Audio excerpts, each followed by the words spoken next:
कई साल पहले की बात। एक पड़ोसी देश में गृह युद्ध शुरू हुआ और पूरा देश अशांति से भर गया। उस देश के आम नागरिक गुंडों और आतंकवादियों के तांडव से बचने के लिए इधर उधर भागने लगे और जहां हो सके वहां छिपने लगे।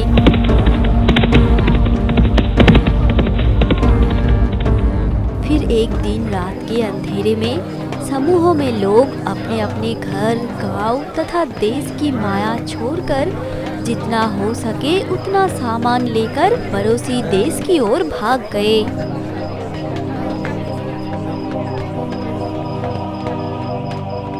ललिता और उसकी बेटी माधुरी ऐसे ही एक समूह के पीछे धीरे धीरे चल रहे थे। बस एक दिन पहले ही दंगाइयों ने ललिता के पति रमेश की हत्या कर दी थी। रमेश शहर की एक फैक्ट्री में काम करता था। उस दिन शहर से गांव लौटने में काफी रात हो गई थी और घर लौटते समय उसके पैर में बम फेंका गया था। तब रमेश खून से लथपथ अपनी घायल पैर के साथ घर लौटा था, लेकिन कुछ समय बाद उसकी मौत हो गई और मरने से पहले रमेश ने अपनी पत्नी ललिता को माधुरी को लेकर किसी दूसरे देश में चले जाने के लिए कहा था।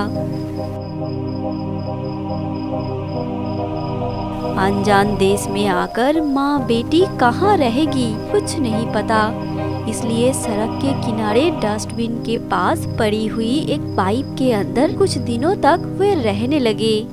उस समय देश के किसी भी शहर में खा पी कर रहने के लिए नौकरियों की कोई कमी नहीं थी, इसलिए ललिता मिस्टर खन्ना के घर पर खाना बनाना शुरू किया। ललिता बहुत अच्छा खाना बनाती थी, इसलिए उसे कोई दिक्कत नहीं हुई और वो बहुत प्यार और जत्न से खाना बनाती।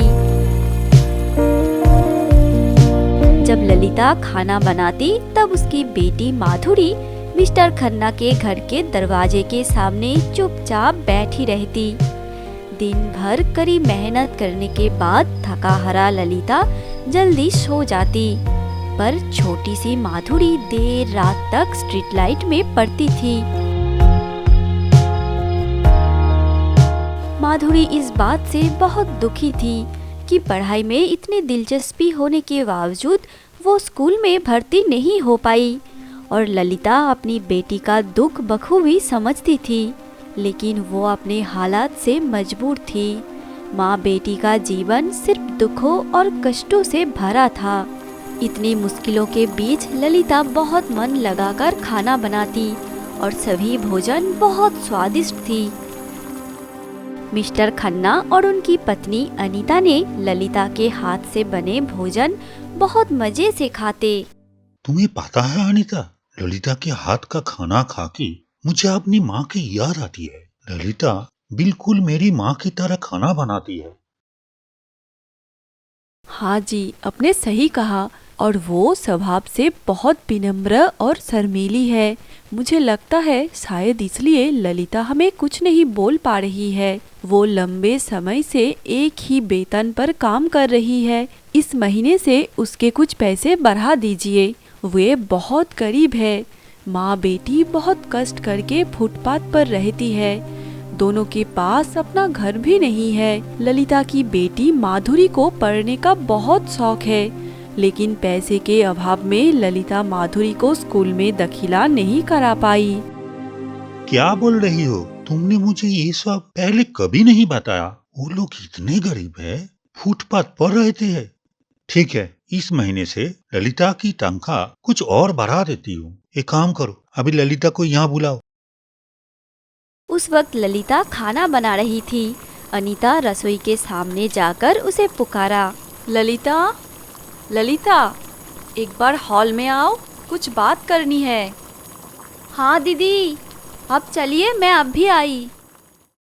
ललिता हॉल में आते ही मिस्टर खन्ना ने कहा, सुनो ललिता, मैंने इस महीने से तुम्हारा तनख्वाह दोगुना कर दिया है। अब माधुरी को एक अच्छा स्कूल में भर्ती करा देना और तुम दोनों के रहने के लिए एक घर किराए पर ले लेना, ठीक है? ठीक है दादा, जैसा आप कहेंगे वैसा ही होगा। मैं जल्द से जल्द माधुरी को एक अच्छे स्कूल में दाखिला दिला दूंगी और एक घर किराए पर लूंगा। ये कहकर ललिता फिर से रसोई घर में चली गई।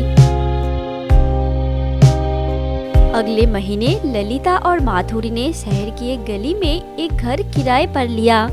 घर की छत टीन की थी, इसलिए किराया बहुत ही कम था। घर किराए पर लेते ही ललिता ने माधुरी को नियम के अनुसार पढ़ाना शुरू कर दिया, क्योंकि स्कूल में भर्ती होने के लिए उसे प्रवेश परीक्षा देनी होगी। माधुरी आज पहली बार स्कूल जा रही है। वो स्थानीय कानन वाला स्कूल में कक्षा 1 में भर्ती हुई है।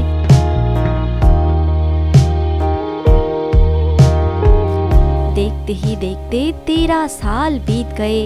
ललिता पहले की तरह मिस्टर खन्ना के घर पर खाना बनाती है और इधर छोटी सी माधुरी बड़ी हो गई है।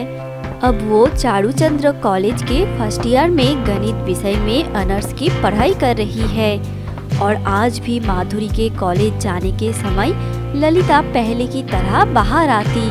माधुरी को खाना खिला के कॉलेज भेजने के बाद फिर ललिता अपने काम पर आती।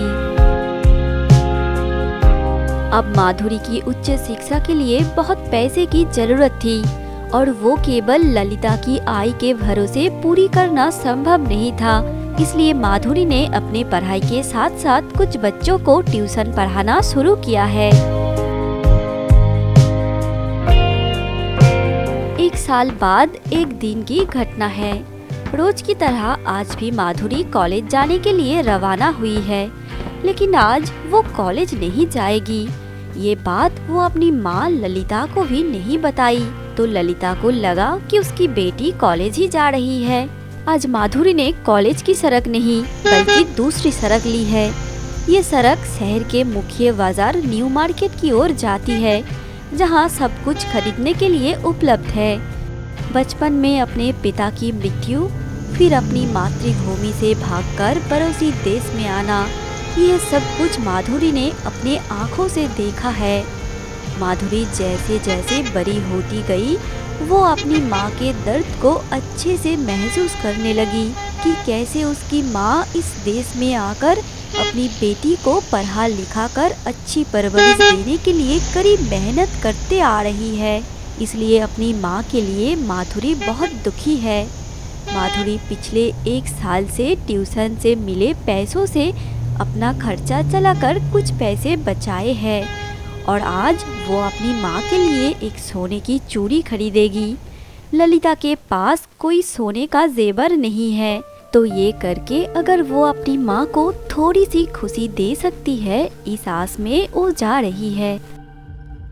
माधुरी ने सुना है कि अगर आप किसी बड़े स्टोर से सोने के गहने खरीदते हैं तो उसमें ठग जाने की कोई संभावना नहीं है और सोना भी शुद्ध होता है। लेकिन माधुरी के पास जितने पैसे हैं, क्या उससे वो माँ के लिए एक चूड़ी खरीद पाएगी? यही सोचते सोचते माधुरी शहर के एक प्रसिद्ध सोने की दुकान में प्रवेश किया और बैंगल डिपार्टमेंट के सामने आकर एक सेल्स लेडी को अपने बजट के हिसाब से माँ के लिए कोई चूड़ी मिलेगी या नहीं वो पूछा। तब वो सेल्स लेडी ने कहा, हाँ मिलेगी, लेकिन इस बजट में सिर्फ 2 चूड़ियाँ हैं, पर आपको वो डिज़ाइन बहुत पसंद आएगा।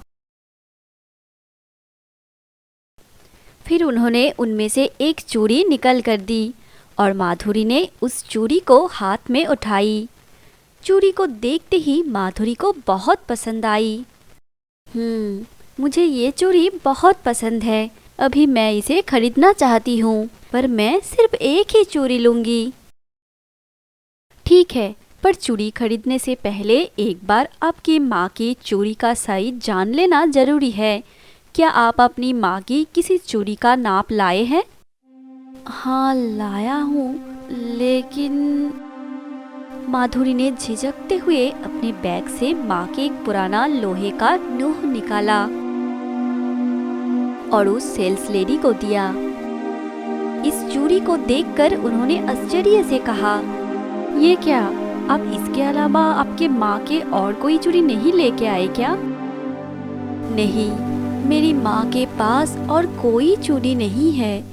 बचपन में दंगों में अपने पिता को खोने के बाद मैं अपनी माँ का हाथ पकड़कर एक शरणार्थी के रूप में इस देश में आई थी। उसके बाद सॉरी, प्लीज़ आप इस चूड़ी से माँ के चूड़ी का नाप ले लीजिए ना। ये क्या, अचानक से इस सेल्स लेडी को क्या हुआ? उनके आंखें भर आए। माधुरी अपने बैग से चूड़ी का कीमत निकल रही थी, इसलिए उसने नहीं देखा। काउंटर में पैसे देते समय उसने देखा कि वो महिला बहुत दुखी हो गई है। माधुरी ने सोचा कि अचानक क्या हुआ, तो क्या उससे कोई भूल हो गई है। माधुरी ने सिर्फ एक चूड़ी का पैसा दिया है, पर उन्होंने दोनों बक्सों को आगे बढ़ा दिया। तब माधुरी ने कहा, शायद आपसे कोई गलती हो रही है। आप मुझे 2 बॉक्स क्यों दे रहे हैं? मैं तो आपको सिर्फ एक चूड़ी की कीमत दी है। नहीं, मैं कोई गलती नहीं कर रही हूँ। मैं जानबूझकर आपको दे रही हूँ। आपके कुछ बातों से मैं आपके जीवन संघर्ष का दर्द महसूस कर सकी।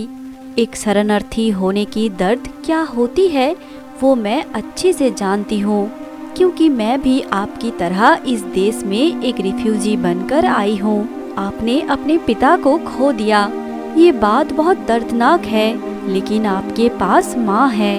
मेरे पास तो वो भी नहीं है। उन दंगाइयों ने मेरे माता पिता दोनों को मार डाला। तब मैं सिर्फ 7 साल की थी। एक दिन रात में मैं घर के एक कोने में चटाई के ऊपर सो रही थी। तब दंगाइयों ने मेरी माता पिता को मेरे आंखों के सामने मार डाला। शायद दंगाइयों ने मुझे नहीं देखा, इसलिए मैं बच गई थी। इस देश में भागते समय पड़ोस के एक चाचा ने मुझे उस हालत में देखकर अपने कंधों पर उठा के मुझे यहाँ ले आए थे। ढलती दोपहर के समय पड़ोस के हरी चाचा मीलों मीलों तक पैदल चल के मुझे लेकर इस देश में आए थे। उस हरी चाचा ने मुझे पढ़ा लिखा कर बड़ा किया है और वो खुद कड़ी मेहनत करके पैसा कमा के खुद को प्रतिष्ठित की है। शहर के बीचों बीच इतना बड़ा शोरूम खोला है। अब चाचा बूढ़े हो गए हैं। उन्होंने अपनी सारी संपत्ति मेरे नाम कर दी है, इसलिए अब उनके सभी व्यावसायिक काम की देखभाल मैं करती हूँ।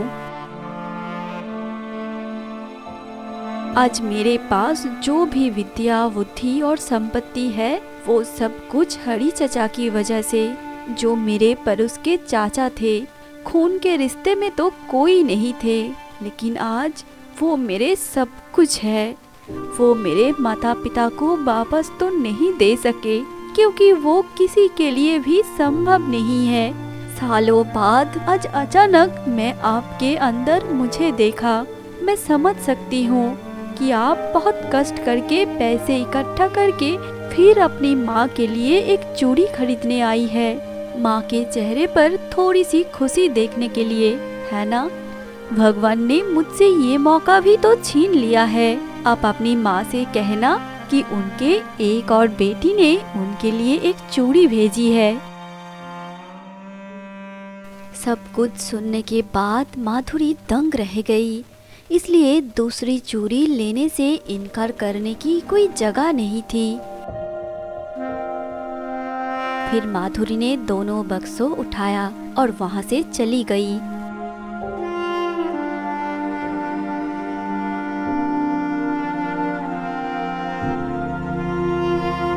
घर वापस जाते समय माधुरी को उस महिला के रोता हुआ चेहरा बार बार याद आ रही थी।